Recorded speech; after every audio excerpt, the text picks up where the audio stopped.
10 વાગ્યાના સમાચાર સાથે હું છું જિજ્ઞાસા। સમાચારમાં સૌથી પહેલા વાત કરવી છે બનાસકાંઠાની કે જ્યાં પાલનપુરમાં ધોળા દિવસે મહિલા સાથે છેડતી કરવામાં આવી છે। એક યુવકે સોસાયટીમાં આ મહિલા સાથે છેડતી કરી છે।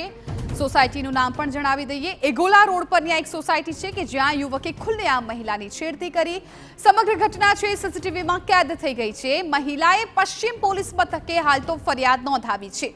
નક્ષત્ર સોસાયટીના ભરત ઠક્કર સામે પોલીસ ફરિયાદ, છેડતી અને મારી નાખવાની ધમકી મુદ્દે ફરિયાદ દાખલ કરવામાં આવી છે।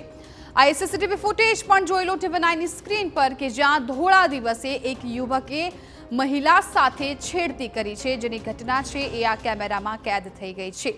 આ મહિલાએ હાલ તો પોલીસ ફરિયાદ નોંધાવી છે અને હવે પોલીસ છે આ સીસીટીવીના આધારે તપાસ હાથ ધરશે। પરંતુ જુઓ આ દ્રશ્યો કે કેવી રીતે ધોળા દિવસે સોસાયટીની અંદર આ એક વ્યક્તિ છે એક મહિલાની છેડતી કરતો જોવા મળે છે અને જેવો જ લોકોને ખબર પડે છે એટલે લોકો પણ ત્યાં દોડતા હાજર થઈ જાય છે અને અત્યારે આ છેડતી અને મારી નાખવાની ધમકી મુદ્દે ફરિયાદ પણ નોંધી દેવામાં આવી છે।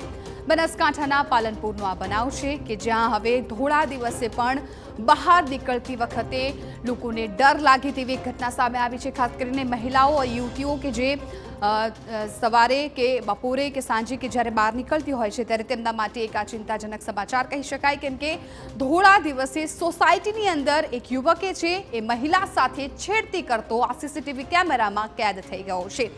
નક્ષત્ર સોસાયટીના ભરત ઠક્કર સામે ફરિયાદ નોંધાઈ છે।